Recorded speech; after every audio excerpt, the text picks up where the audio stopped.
James Martin.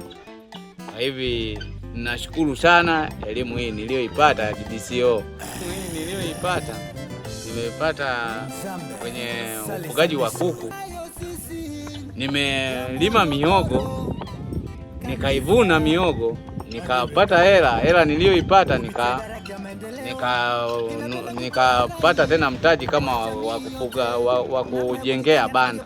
Kwa hivi banda langu nalo ninalo sasa hivi kupitia elimu niliyoipata ya mihogo. Nimejenga banda kwa sababu ya kupitia elimu ya mihogo.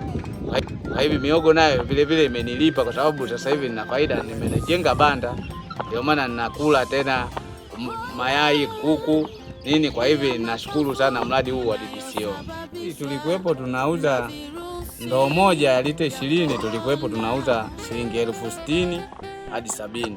Lakini kwa sasa hivi ndoo moja ninaiuza kwa 160,000 hadi kwa 170,000.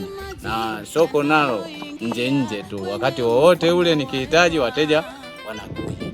Kwa hivyo mimi najaa sana kushukuru kwa elimu hii niliyoipata.